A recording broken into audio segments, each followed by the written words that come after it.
إن الحمد لله نحمده ونستعينه ونستغفره ونعوذ بالله من شرور أنفسنا ومن سيئات أعمالنا. من يهده الله فلا مضل له ومن يضلل فلا هادي له.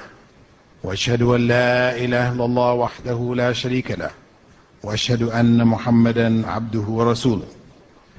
Indeed, all praise is due to Allah, and as such we should praise Him, seek His help, and seek refuge in Him from the evil which is within ourselves and the evil which results from our deeds. For whomsoever Allah has guided, none can misguide, and whomsoever Allah has allowed to go astray, none can guide. And I bear witness that there is no God worthy of worship but Allah, and that Muhammad sallallahu alayhi wasallam is the last messenger of Allah. إن أصدق الحديث كتاب الله وخير هدي هدي محمد صلى الله عليه وسلم وشر الأمور محدثاتها وكل محدثة بدعة وكل بدعة ضلالة وكل ضلالة في النار. And indeed, the best form of speech is the Book of Allah, and the purest source of guidance is the guidance brought by Muhammad sallallahu alayhi wasallam. And the worst of all affairs are innovations in religion. For every innovation in religion is a cursed innovation, a source of misguidance leading ultimately to the hellfire.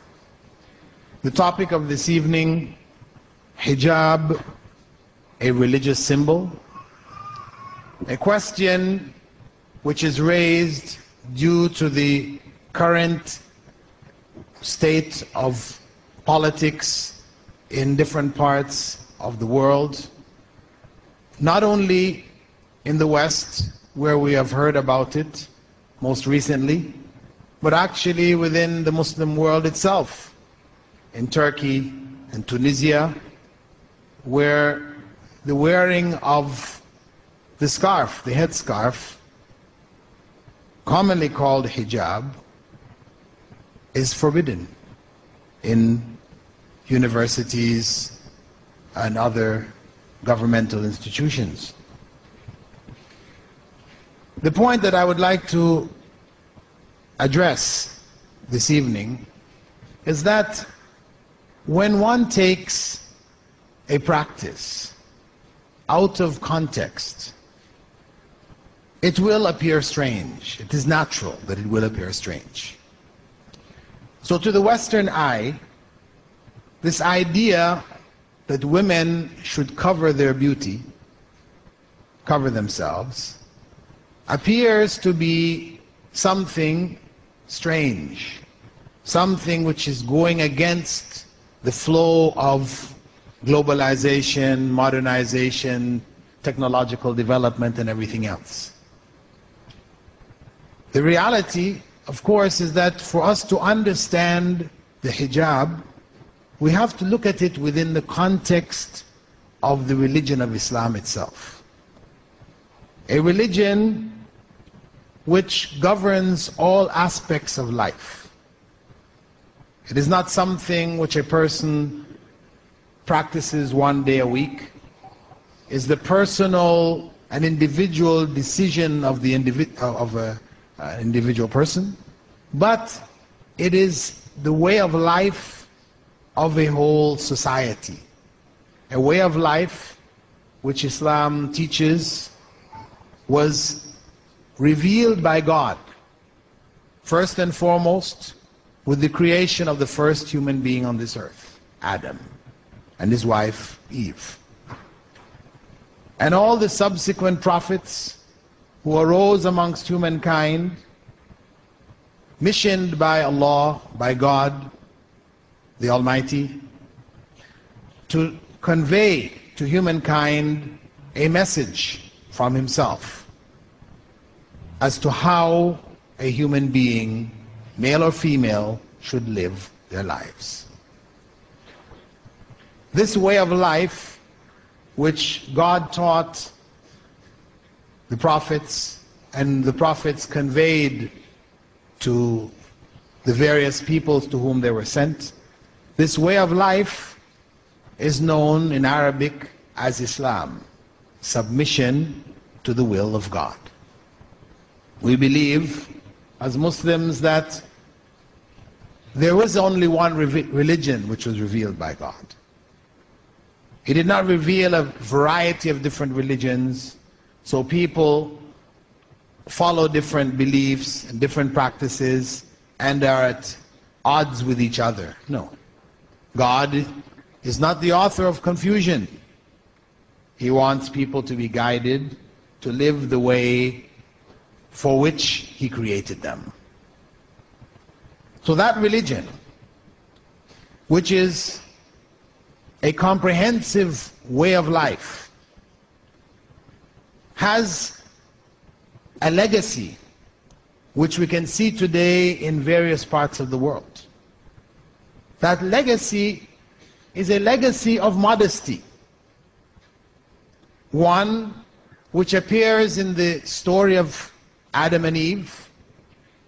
When they disobeyed God, became aware of their nakedness, their first instinct was to cover themselves, to cover their nakedness, the private parts of their body. They sought to cover it. And this is a part of the religion of God, as manifest even till today in the scriptures of other major religions, as well as in the icons and the images that we can see in various parts of the world.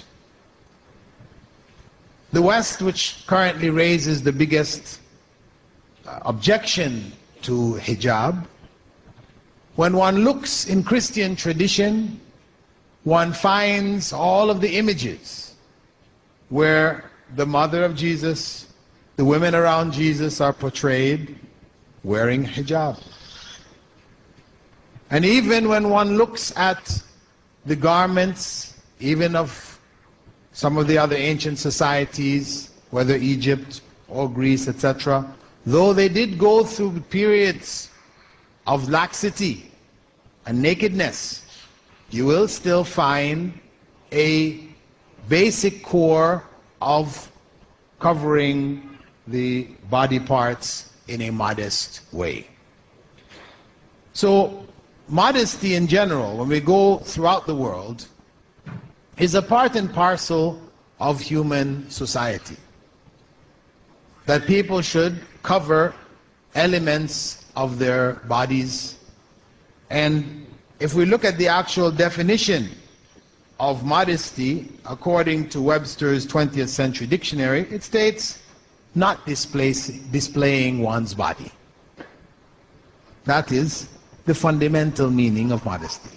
Not displaying one's body. This continues in some sects of Christianity, like the Amish and the Mennonites. Their women are completely covered, women and men. They cover themselves up. Their heads are covered. It may not be in the form of hijab, but they cover in a kind of a bonnet, etc., which they cover their heads. And this can be found in the scripture, in Corinthians, in the writings of Paul, where he says, every woman who prays or prophesies with her head uncovers dishonors her head. It is as though her head were shaved. If a woman does not cover her head, she should shave her hair off. And if it is a disgrace for a woman to have her hair cut off, then she should cover her head. And we know the tradition in Roman Catholicism of nuns wearing their garment known as the nun's habit, which covers her in such a way that were it not for the particular style in which they're covered, one would have to say she is covered like a Muslim. Hijab, wearing hijab. So, when we look at the issue of a woman covering herself in what is referred to as hijab, and we should know that the term hijab, though it is currently understood to mean just a scarf, that the headscarf in Arabic is really called khimar. And this is mentioned in the Quran as well as in the Sunnah, where women are told to bring their headscarves over their bosoms to cover their bosom areas, so that their chest areas would not be exposed.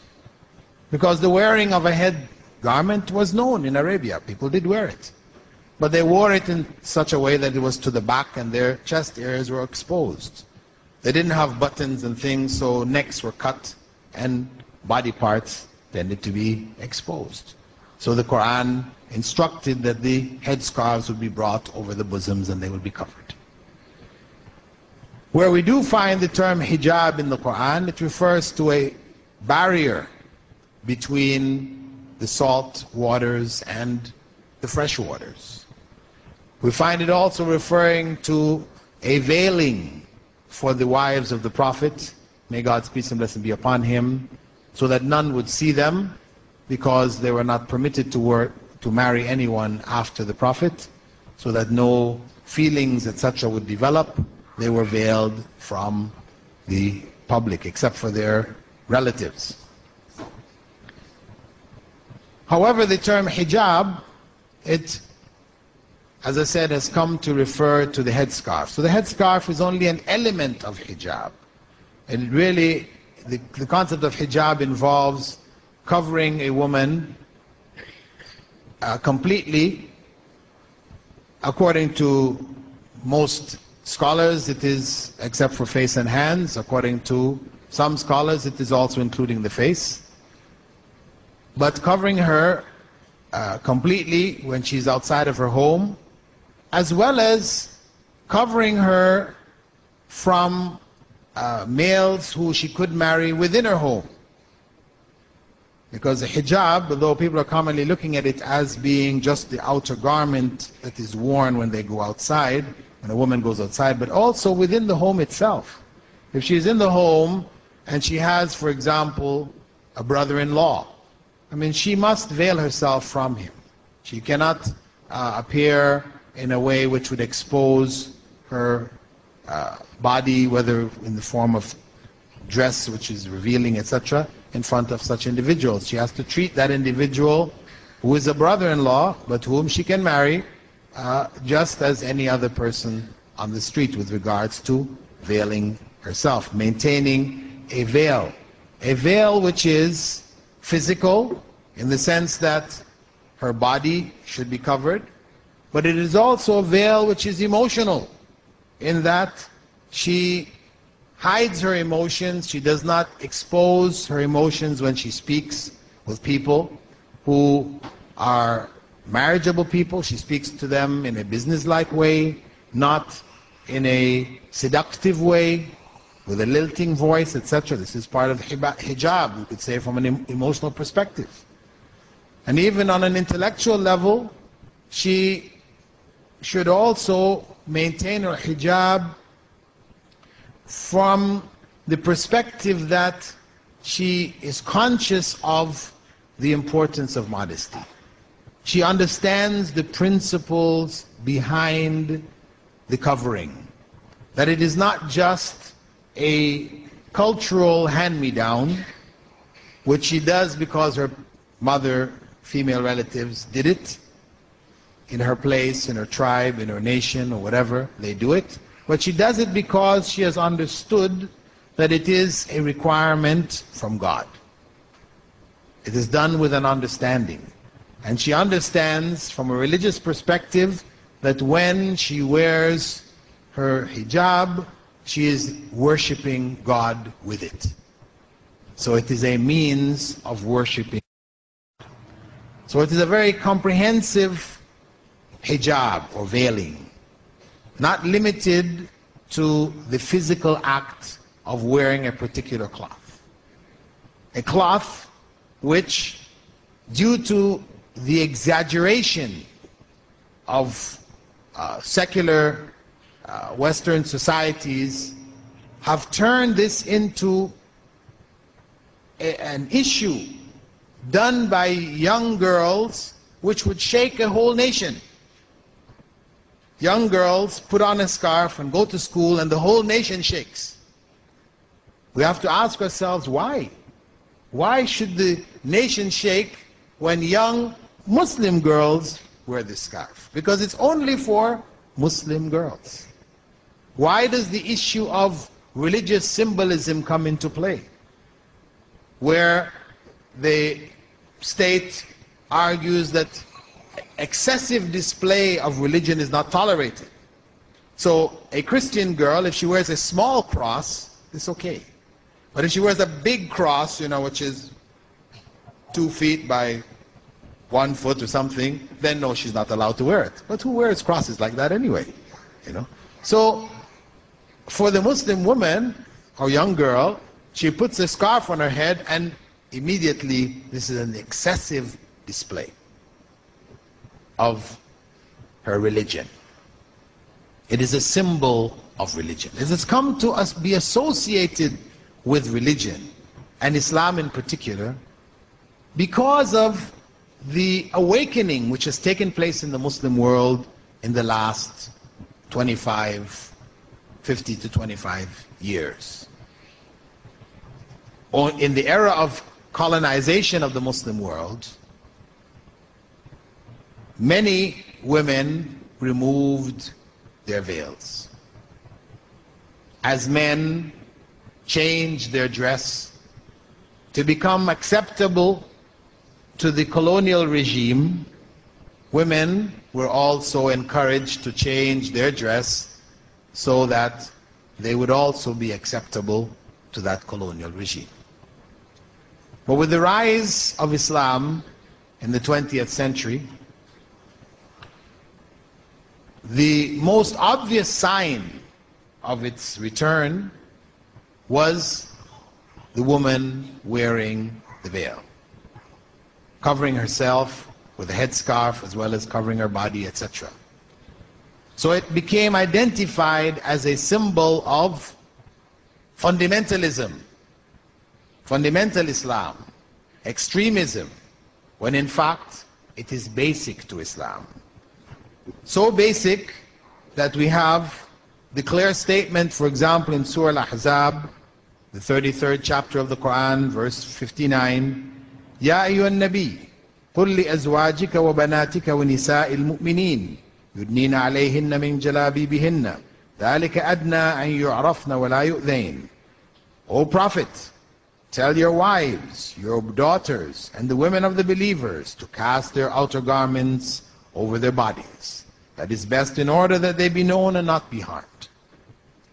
So there's a clear instruction in the Quran for women to wear these garments, to cover themselves. So when we talk about issues of symbolism, we cannot compare the hijab to a cross, which is a symbol. It's a symbol of Christianity. Or to a dove, which is a symbol of peace. These symbols represent something else. The cross is not Christianity. If a Christian wore a cross or he didn't wear a cross, it would not change the quality of his Christianity. If a person used the symbol of a dove or they didn't use it, that doesn't indicate whether they are a peaceful person or not. The dove is only a symbol of peace. It is not peace in and of itself. Whereas the hijab for a Muslim woman, this is ibadah. It is worship. It is an obligation which God has put on her. Allah Almighty has required her to cover herself. So when we talk about removing the veil or removing the hijab, it is not the same as a Christian woman removing her cross. No. It would more be equivalent, as some people said, to asking a Christian woman, a practicing, modest Christian woman, to remove her blouse. That is what removing hijab for a practicing Muslim woman is like. As a modest, practicing Christian woman would be shocked if you suggested to her to take her blouse off. I mean, there are elements in this society Western society in particular, that don't have any problem about taking their blouses off. So we have that. But the modest, practicing Christian woman who feels that sense of modesty and chastity, etc., she would feel shy to expose herself in that way. Similarly, asking a Muslim woman to take off her hijab creates the same or similar effect. This is the equivalency that we should make. Don't equate it. Let us not equate it to taking off a cross or a Star of David or a yarmulke cap worn by the Jews. It is a part and parcel of the religion itself. Now, as I mentioned, even though we accept that it is part and parcel of the religion, it is there for a reason. And it is important for us to understand that reason. Those of us in the audience who are not Muslims, this is not to say one must accept this understanding. At least one should be clear that there is a rationale, there is a reason behind it, which has nothing to do with oppression of women, which is how it is normally portrayed in the media, especially after Afghanistan, as a means of galvanizing forces against that Muslim state. The woman covered in the burqa became the symbol of oppression of Muslim women who needed to be liberated. And Oprah Winfrey, the big figures, female figures in the American movie industry, etc., they galvanized the support of the feminists, etc., to try to liberate and educate Muslim women. This was the cause that they were driven and excited about. Reality, of course, is that after the removal of the Taliban, traveling in Afghanistan, after they have been quote-unquote liberated, still the vast majority, 99% of Afghan women still wear the burqa. The reality is that they were wearing it before, and they would continue to wear it because it was a part of their tradition. They know it is connected with the religion, etc., etc.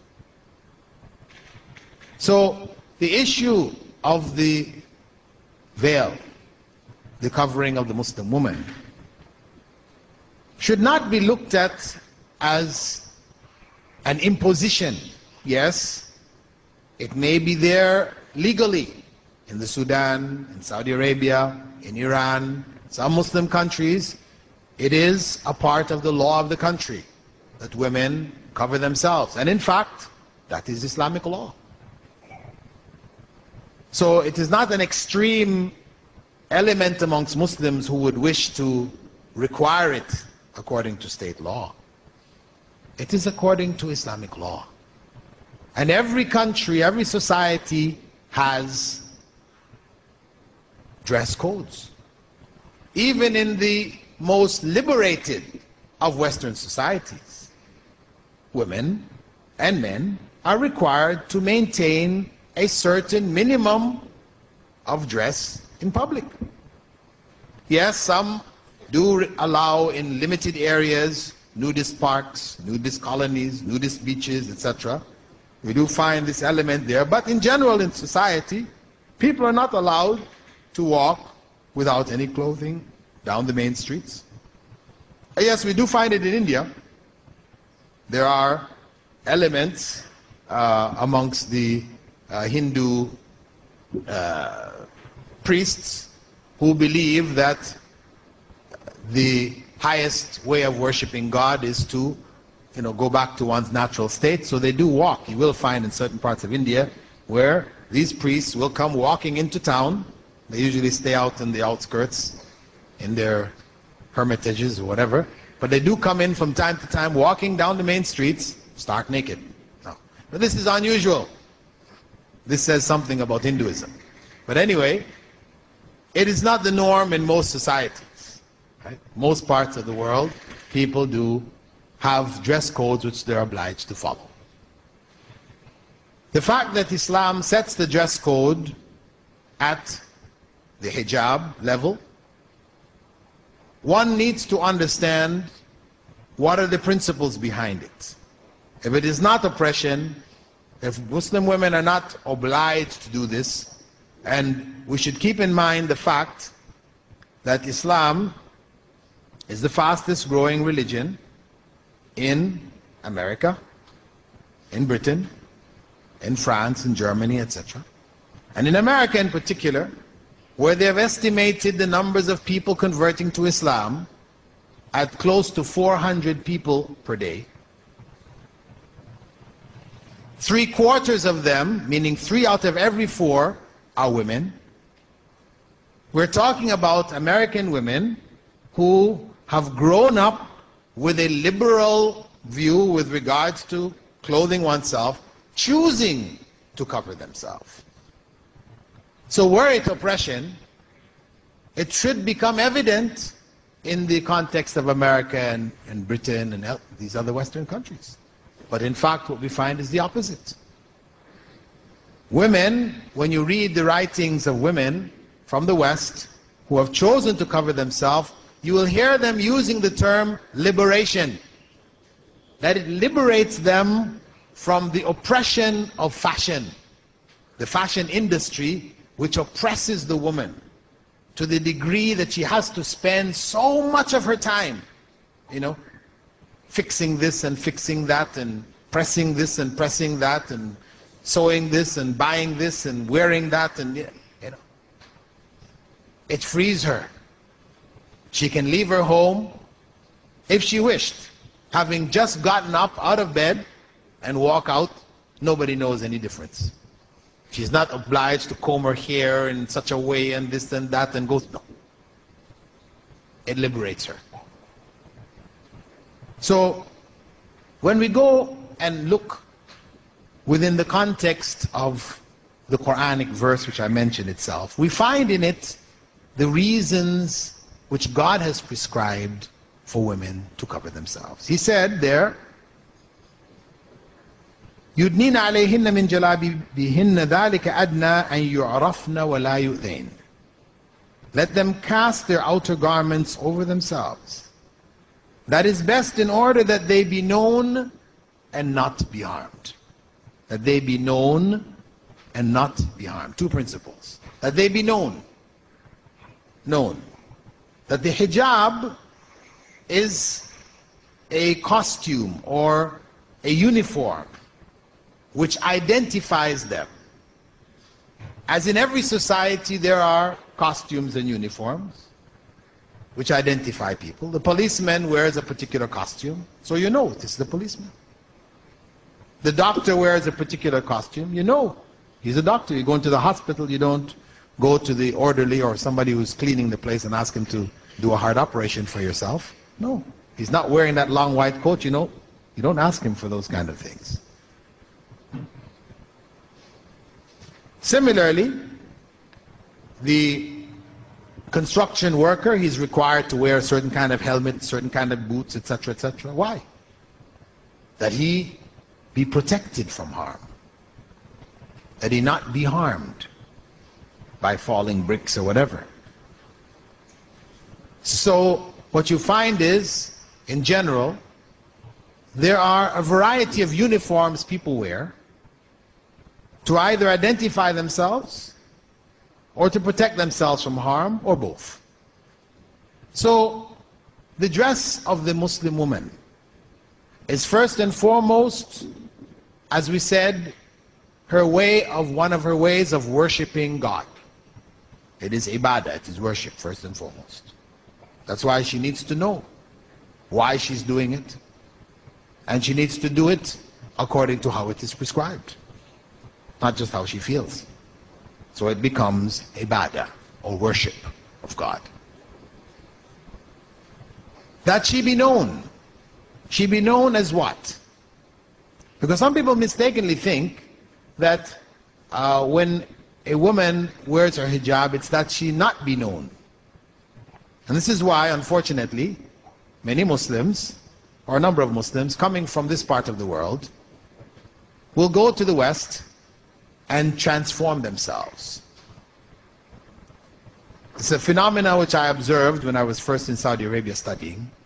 When I would fly home on the plane, women, when they first got on the plane, they would be wearing complete garments. Then when the halfway through the flight, transformation starts. By the time the pilot announces we'll be landing in New York in so many, you can't see any more of those garments anymore. People walk off the plane, you know, looking like Western women in Western dress. And similarly, the opposite, getting on a plane filled with a whole bunch of Westerners, but by the time they announce we'll be landing in Jeddah or we'll be landing in Riyadh, all of a sudden we see all these garments worn again and people get off the plane completely covered. The philosophy of those who do this is that, as it was explained to me, if we wear the hijab in America or Canada, then people are going to stare at us. Men are going to stare at us. And the idea behind hijab is that people don't stare at us, to hide ourselves. So if we're in Saudi Arabia and we didn't wear this, then people would stare at us. But when we wear it, nobody stares at us. But it's the opposite when we go to America and to Canada, to Britain. When we wear it, people stare at us. When we dress like them, nobody stares at us. This is what they say. But Allah explains in the Quran that this garment is that they be known. Not that they be unknown, that they be known. In what sense? That they be known in the same way that a nun in that society is known. Because nuns wearing their full garment are not commonly seen walking the streets. If one comes walking down the street or gets on a bus, the men will stare at her. They will all turn and look at her. Watch her as she walks. Similarly, if a woman in the summer comes out wearing the scantiest of clothing, they will also look at her. You know, gets on the bus, they will look at her walking down the street. But now we have to ask ourselves, are these looks the same? No. One look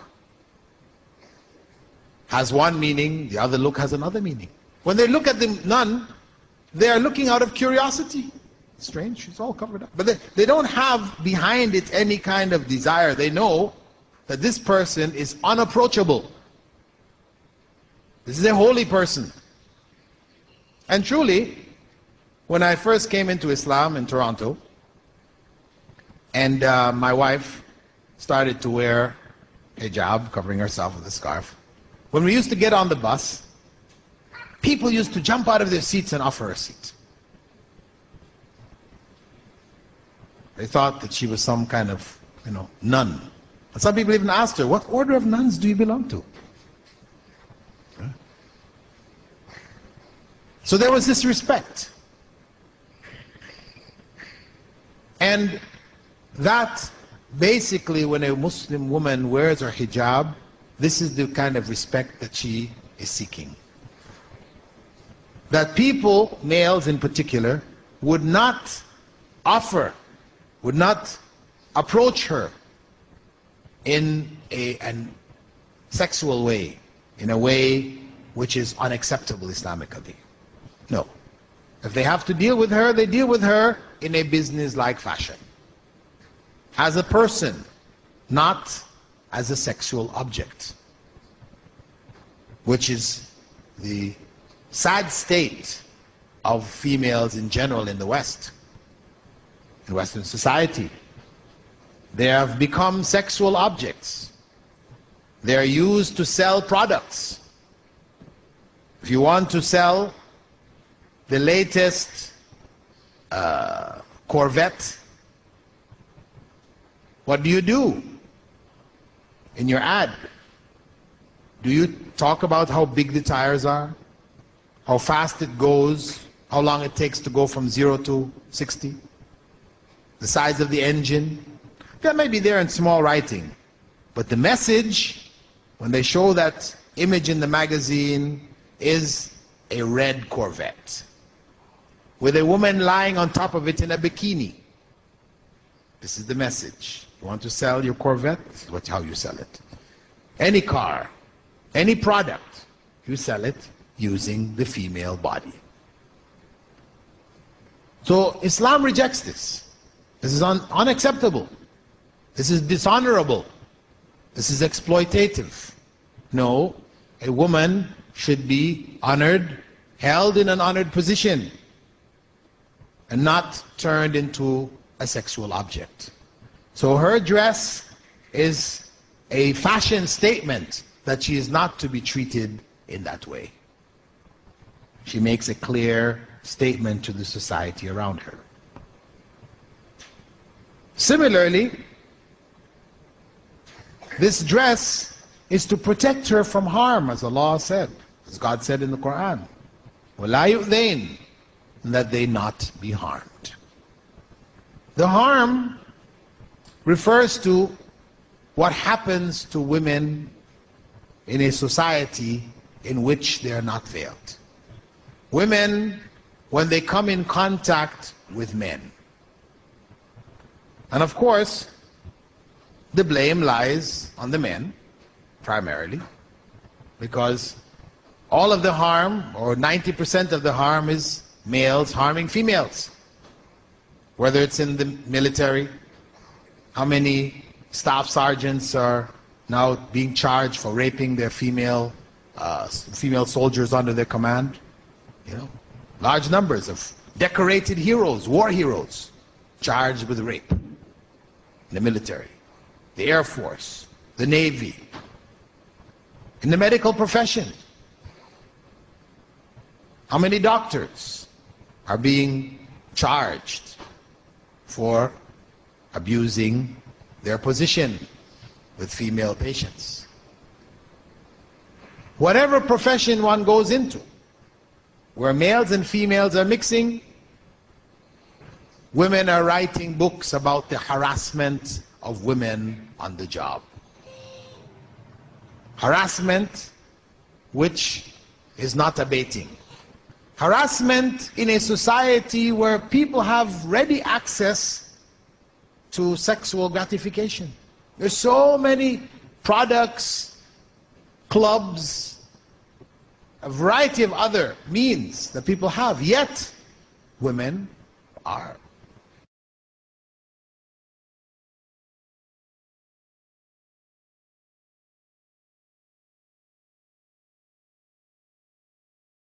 Law books that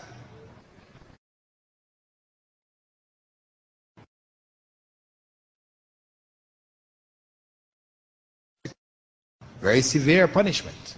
Philippines has taken up that law. India is considering it. Other countries, women are feminists are talking about it. Kill these men. But can we really apply such a severe law without a balance from the side of the women, that they are also required to cover their charms? It's not fair to just kill a man who steps out of line and the woman is free to expose herself. She might say, well, listen, when I wear my miniskirt, right, my halter top or whatever, I am not inviting men. This is not my intention. My intention is just to look nice. This is the style, and this is what is considered to be nice, and that's how I want to look. But this is not the point. The consequence is that men are attracted in this way. Common sense tells us that we should avoid this kind of clothing to minimize the abuse, the harassment which is taking place in the society. This is common sense. For example, in Canada,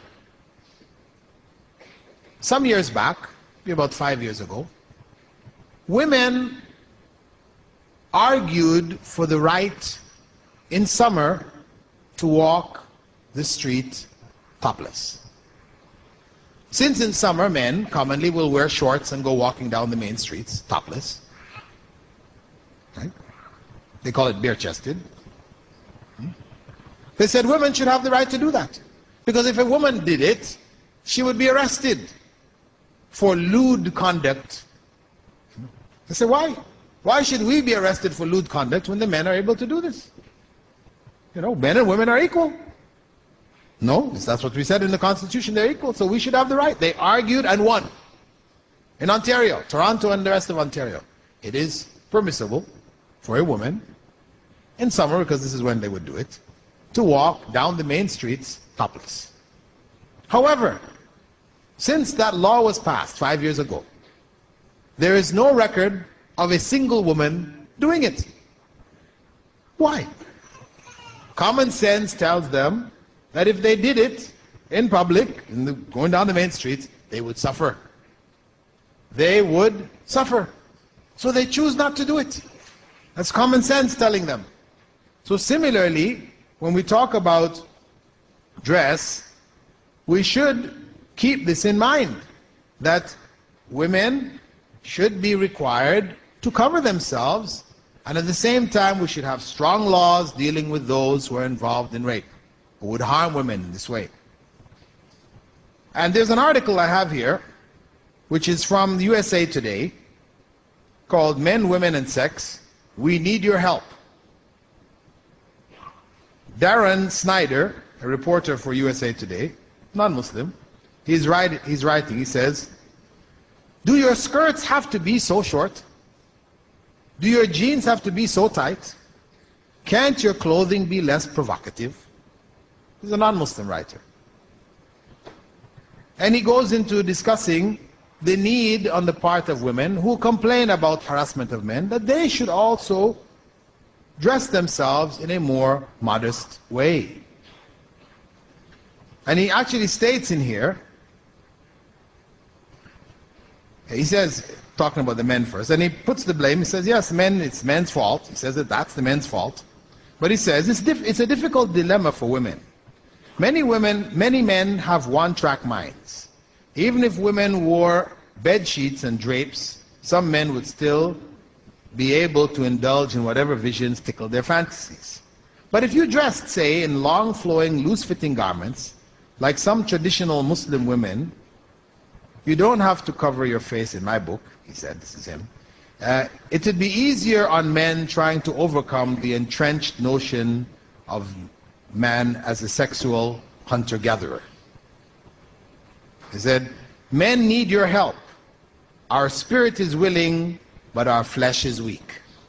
So, this is a non-Muslim writing on this matter. This is reality.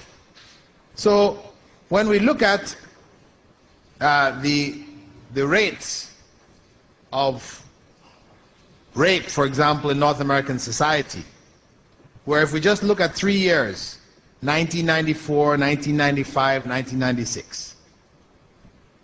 In 1994, you had 251,560 rapes and sexual assaults. In 1995, you had 354,670.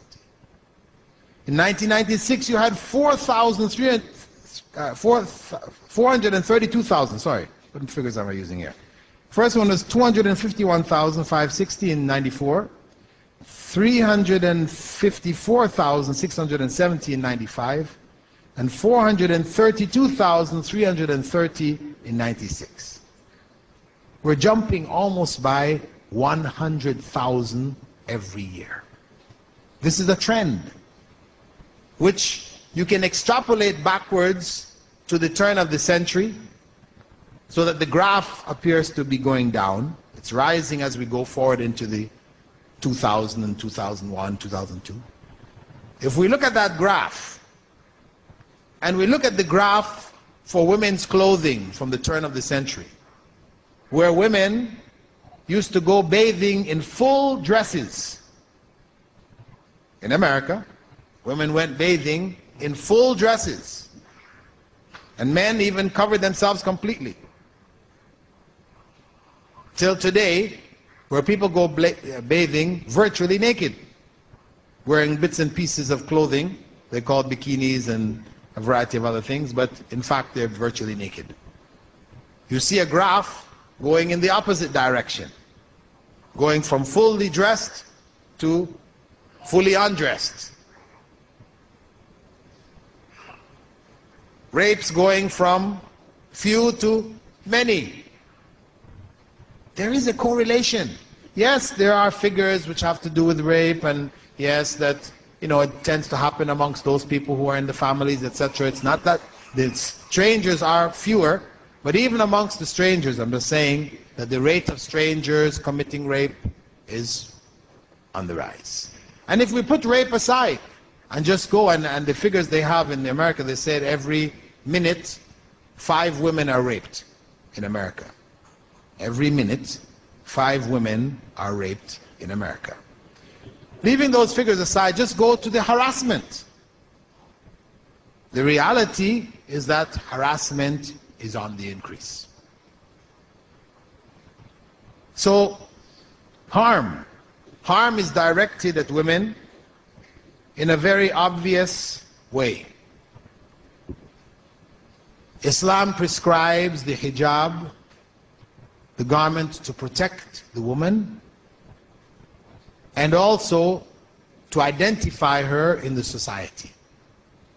It is not a means of oppression, though some people might oppress with it. I'm not saying that that does not occur somewhere in the world, that there are some people oppressing with a hijab, as people may oppress with virtually anything.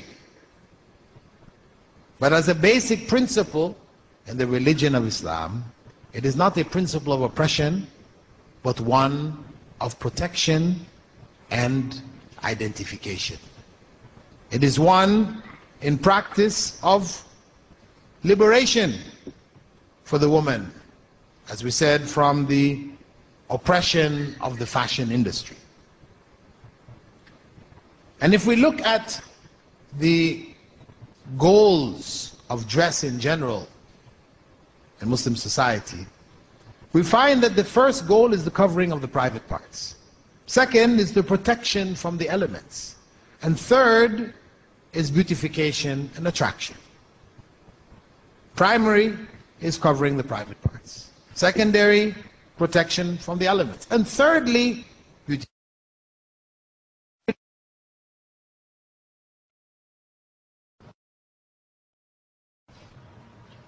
That global culture which is coming on MTV and all the other sources, we can see that the primary purpose of clothing is beautification and attraction. Beautification and attraction. And after that, it is protection from the elements. And last, it is covering the privates. It's the total opposite. This is why you will find in the dead of winter in Chicago, where the cold wind known as the hawk, rips through you, at 20, 30 degrees below zero, you shiver just thinking about it. You will find women walking out in miniskirts in the dead of winter. How? What is the intent here? Obviously, it is attraction of the opposite sex. Well, the woman might say, as I said, it's just style. But the bottom line, the fashion industry is geared towards attraction. That is the goal. So, Islam seeks to bring all of these principles under control. It's a part of a system. And this system actually does not exclude men. The system actually does not exclude men. There is hijab for men too. No, they're not required to wear the scarf, the khimar, but they are required to cover their bodies, primarily between the navel and the knee. That is the minimum. Should be covered in a loose garment. which does not form and shape the private parts and expose it. That is the requirement. Unfortunately, many men today in the Muslim world, while being very vigilant to ensure that their women are properly covered, will leave their homes improperly covered. They will wear garments which in fact expose their private parts. Garments which they wouldn't accept for their wives, their daughters, etc. But they are wearing it themselves. And this is something that men also need to keep in mind. So, in summing up the topic, hijab.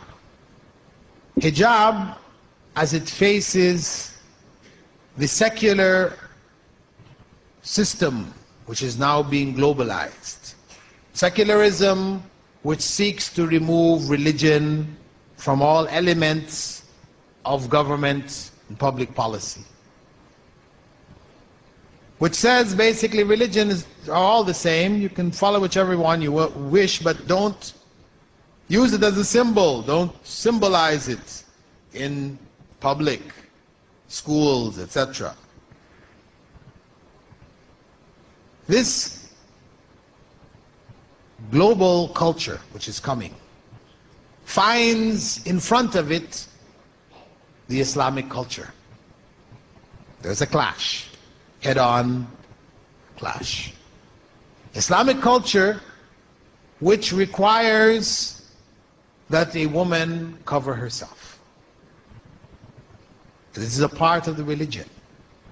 Yes, some Muslims may be lax, not practice it properly in different parts of the world, but as a whole, the Muslim nation recognizes that this principle of modesty is a part and parcel of the religion. So it will stand in opposition to the culture which calls to nudity, calls to liberalizing and liberation, exposure which is transformed or manifest in the exposure of the bodies of males and females, and in particular in the case of females. So there is a clash happening. That clash does not have to be if that global culture accepts cultural differences. It accepts the right of people to practice their religion as it has been prescribed. Then there is no need for the clash. They accept the principle of hijab within the context of Islam, within the context of a system which promotes modesty, encourages, prescribes modesty. That this is the right of that system and those involved in the system to practice this. So if those who are currently raising such a clamor against the hijab were to wake up to the realities and accept it and embrace it as a part of the cultural diversity of human beings, then there is no problem. In fact, those countries that see schoolgirls wearing a scarf, Muslim schoolgirls wearing a scarf, as a challenge to the system. They want them to conform. They want them to be absorbed by the culture, the home culture. That is their goal. In fact, banning the headscarf will not achieve that goal. It will actually defeat it, because many Muslim families will choose instead to take their children out of schools, these state schools, and put them into Muslim schools, where their values will be reinforced, And whereas the society sees it, fundamentalism will thrive. So actually, they are shooting themselves in their feet. The goal that they intend will not be achieved by the methods that they are applying. So hijab, though it is a symbol of an awakening to Islam, it is among the practices of Muslims. It is not a religious symbol in and of itself. It has symbolic value, but it is not a religious symbol in and of itself. It is an act of worship. It is a religious obligation. And as such, Muslims as well as non-Muslims need to understand it in this context. And having understood it, then the problems which we are facing today in the Muslim world as well as the non-Muslim world, though most of the problems seem to be in the non-Muslim world, these can be resolved quite easily. Because Islam is not confrontational. It is not a violent religion. It doesn't seek to impose its way on people. It is a religion which thrives in peace, in times of peace. It spreads most rapidly when there aren't tensions, when there aren't conflicts. When we consider the spread of Islam to Indonesia, 200 million Muslims, not a single Muslim soldier set foot in the largest Muslim country, became a Muslim country from trade, merely from the trade of Muslim traders leaving Western, Southeastern Arabia, Oman, Yemen, traveling there and trading. So, in summary, Islam is a complete way of life. The hijab is a part and parcel of that way of life. It is not imposed and it is not oppression. It is a means of worship for females. They worship God by wearing it. And it is also practically in the society a means of identifying themselves and a means of protecting themselves from harm. It also protects the society from the harm which comes from exposure. So it protects themselves and it protects the society as a whole. The hijab is not only a physical garment worn, but it is also a state of mind, a state of emotion, where a person, a female, wears that garb to worship God and maintains all of the requirements of that garb in all of their dealings in the society, whether outside their homes or within their homes. Whether among males or even among females, there are requirements in dress. Though it may be relaxed amongst females, it is not relaxed to zero. There are still requirements of Muslim females, even in the presence of other Muslim females. Similarly, hijab is not restricted to females.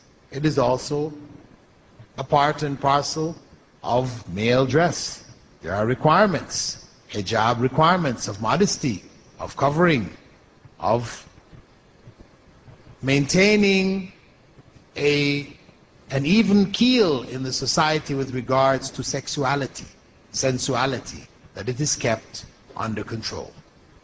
Though today, from a Western perspective, when one thinks of the veil and this hijab, the image which comes up in many people's minds is that of the 1,001 nights, the harem, the women, belly dancers. This is some of the images which people conjure up. Of course, these are stories, entertainment, novels, fiction. Yes, there may be elements of truth in them, but the whole truth is that the veil, the hijab, is an element or an instrument of worship in Islam, and not one of heightened sensuality. It in fact lowers it in the society, and this is the purpose for which Islam prescribed it. With that, I conclude my presentation, and we will give you an opportunity now for questions. Females may give their questions. There is amongst you one of the sisters who can take those questions down to her father, Brother Niaz, who can collect them and bring them forward. Questions from males, we can take them in the written form, as well as if you'd like to just raise your hand, we can also take questions directly from the floor.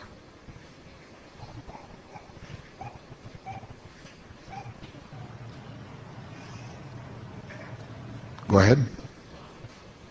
Wa alaikum salam.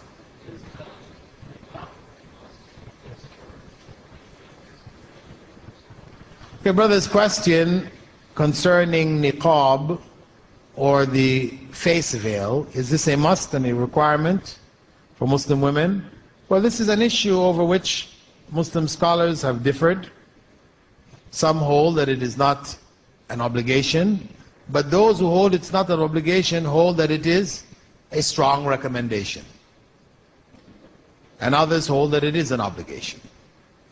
You do have an element amongst modernists who would even go so far as to claim that it isn't an obligation at all. Even the khimar, or the scarf itself, but this is something cultural, and that modesty is only a principle and an idea that can vary from society to society, and as long as you maintain what may be classified as modesty, you're okay. So if you're in the West, what constitutes modesty, which might constitute nakedness in the Muslim world, is okay. But this is, of course, an extreme view which steps outside of the bounds of Islamic law. An Egyptian scholar stated that France is permitted to pass a law banning hijab. Muslims should move to Muslim countries. What is your view, especially for Muslims whose home is in the West? Well, whether France is permitted to or not, that is up to them. Of course, it's their country. They can do what they want to do in the country. But it is something which may be fought legally, because there are also people from various areas of human rights who have actually opposed this. There is an article which is available on the internet, written by one of the big human rights organizations, in which they recommend, that they call on France actually to take this back. Human Rights Watch. They said the proposed law is an unwarranted infringement on the right to religious practice, said Kenneth Roth, Executive Director of Human Rights Watch. For many Muslims, wearing a headscarf is not only about religious expression, it is about religious obligation. He has understood the crux of the matter. He said some supporters of the proposed law, known as the draft law concerning the application of the principle of secularism in schools, junior high schools and high schools, which would come into force in September, believe it is necessary to uphold the separation of church and state in education, and to protect the secular state from the perceived threat of religious fundamentalism, particularly Islamic fundamentalism. However, protecting the rights of all students to religious freedom does not undermine secularism in schools. On the contrary, it demonstrates respect for religious diversity a position fully consistent with maintaining the strict separation of public institution from any particular religious message. Human Rights Watch recognizes the legitimacy of public institutions seeking not to promote any religion via their conduct or statements. But the French government has taken this step further by suggesting that the state is undermining secularism if it allows students to wear religious symbols. So this is Human Rights Watch, a non-Muslim organization opposed to the ban which is being proposed in France. Now, Muslims should move to Muslim countries. Well, I mean, this of course is something which may not be practical at all. Of course, Muslims, wherever they find that practicing Islam becomes difficult, they are obliged to migrate, to make hijrah. This is an obligation which remains on Muslims until the last day. So the obligation to migrate is a general obligation which Muslims are faced with wherever they are. Even in Muslim countries where they have difficulty practicing Islam, they are obliged to migrate to another area where they can better practice Islam. As for the majority of Muslims, for example, in Western countries who cannot migrate, their responsibility is to try to implement Islam as best they can and to convey the message of Islam to the non-Muslim society in which they live.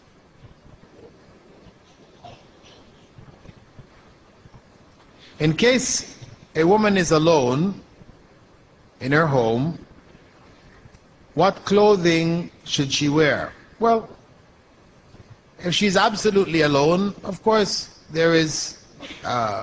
she's free, she has to take a bath, whatever. I mean, people take baths, they don't usually wear clothing when they take baths, so it means that sometimes she may take off all of her clothing. So it depends on the circumstance, She doesn't have any particular minimum which is prescribed, but for herself, whatever she feels, most comfortable in, within the bounds of her own personal modesty, then she is permitted to wear as she wishes, within the bounds of her own home when she's alone. What is the exact way of wearing the veil? Oh, this is the same question we looked at earlier. What is the sin for not wearing hijab? Well, of course, this is disobedience to Allah subhanahu wa ta'ala, Allah Almighty. Women who expose themselves, depending on the severity of the case, could end up it being a source of punishment for them on the Day of Judgment, in the hellfire to some degree, for some period of time or whatever. It just depends on the severity of their acts. But in general, a Muslim is required to try to obey Allah's commands as much as they can. The nature of women and men are different. Isn't it also the nature or the way a man is created according to the Quran as one of the reasons why men look at women in desirous ways? Yes, it is from the nature of men that they are more easily aroused by females, just looking at them, etc. It is part of the difference. And this is why Allah, when speaking about the covering, says, tell the men, Muslim men, the believing men, that they should lower their gaze and guard their private parts. They're told. As women are told, they're also told. Question 2, is this conforming by other countries, the banning of the hijab for Muslims, a sign that non-Muslims are fearful of Islam? Yes, it does represent something of a fear. They see in Islam this wearing of the hijab, a fundamentalist upsurge, and they link it to terrorism, which of course is a false link, because fundamentalism, going back to the fundamentals of Islam, is something required of all Muslims. And this has no link with terrorism. Terrorism is something else. A person may be an atheist and a terrorist. He could be, a Muslim who is not practicing Islam and he's a terrorist.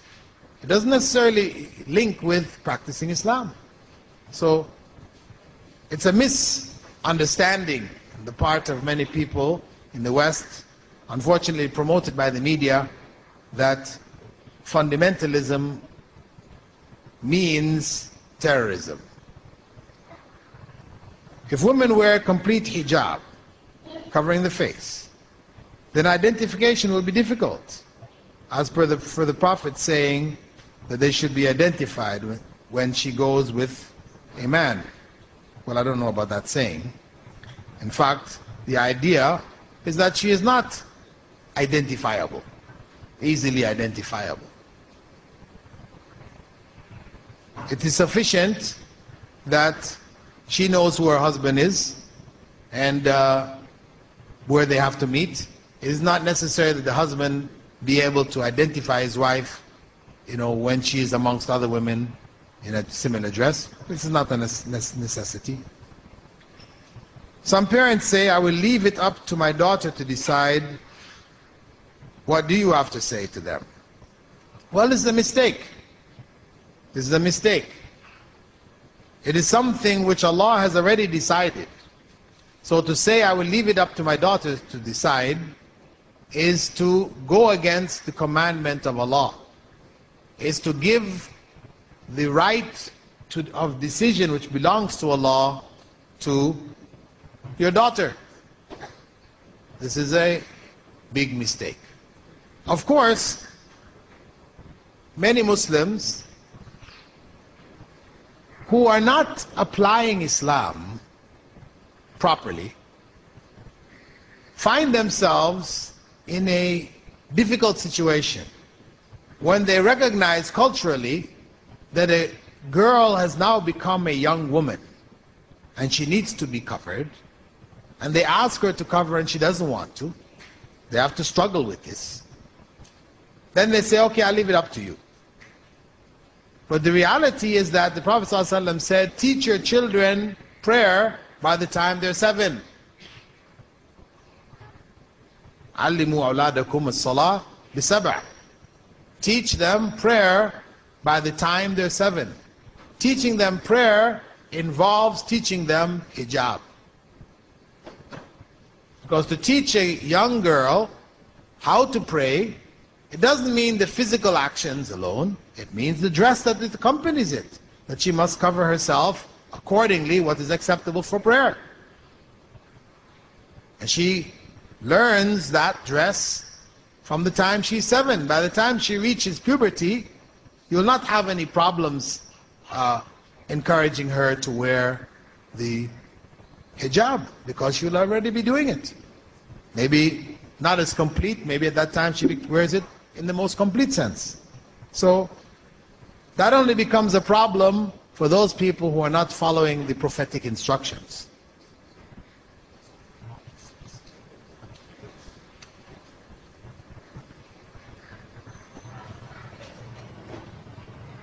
How long would it take for Arab women to take off the hijab, going at the present trends? Well, I'm not a fortune teller, so I really can't give you an answer to that one. And in any case, these trends are cyclic. If we were to go to Egypt, for example, 60 years ago, you would hardly find any woman wearing a scarf. Hardly find it. Today, you can't go anywhere without finding women wearing scarves. When I was in Malaysia in the 60s, I lived in East Malaysia, which is a Muslim country, I never saw a single woman in hijab. Not a single woman. Not one. Even, I found myself, when I went to Medina to study, during Hajj, and I saw these women that looked like the women of Malaysia, all covered up, except for their face and hands. I asked some friends of mine, where are these people from? Because they look like Malaysia. I said, Malaysia. I said, what? I never saw anybody dressed like that in Malaysia. Because what they would do, They knew that when you pray, you had to cover yourself. They would carry these garments in bags when they go to the mosque, and then when they get inside, they'd put it on, and they'd pray in it and put it back in the bag and leave. So I never saw it the whole time I was there in Malaysia. Now, when I went back in the 90s, it was everywhere. The schools, the public places, everywhere. So even if you may find a society leans at one point towards a relaxing, the overall trend of Islamic awakening will help it come back in line. So I don't fear for the future in that regard.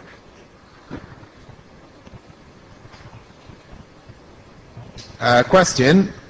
You speak of extremes in the West, topless, miniskirt, etc. But are gloves, niqabs to the point where women cannot see, etc., not extreme as well? Why can there not be a respectful middle ground of conservative, modest dress? Thank you. Well, the degree to which a woman covers herself, if she chooses to cover herself to the point, as you said, where she can't see well, I mean, of course, that may be a bit of an extreme, you know, where it's going to hinder your walking, you're bumping into poles and falling and tripping and things like this. So we said this is an extreme. You should at least have a minimum of being able to maneuver in society, right? So, but still, even with the niqab and the glove, we can't say niqab and the glove is extreme. If it is sanctioned by the religion and a woman chooses to do so, then that is her option. There is no harm coming from it to the society or to herself.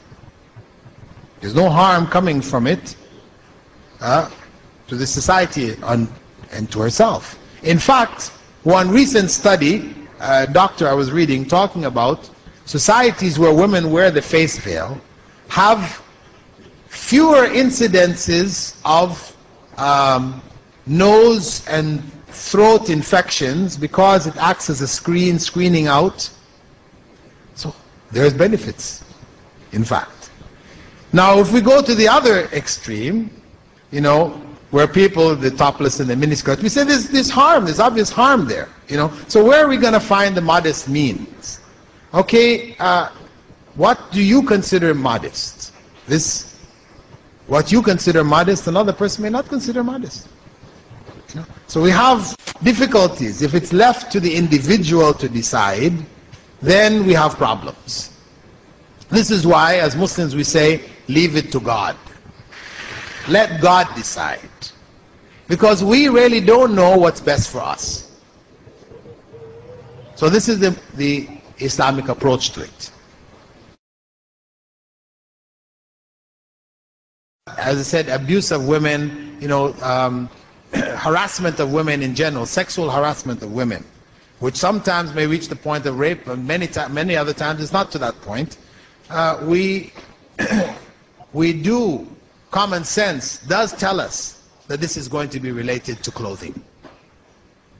This is just basic. For a person to say, no, it has nothing to do with clothing. If I wear a bikini, it's not going to excite men. And in fact, if I wear a complete covering, you can't see anything of me, that might even excite them. Yes, there may be a man excited by that. But all men are excited by the bikini. That's reality. You know, let us not fool ourselves.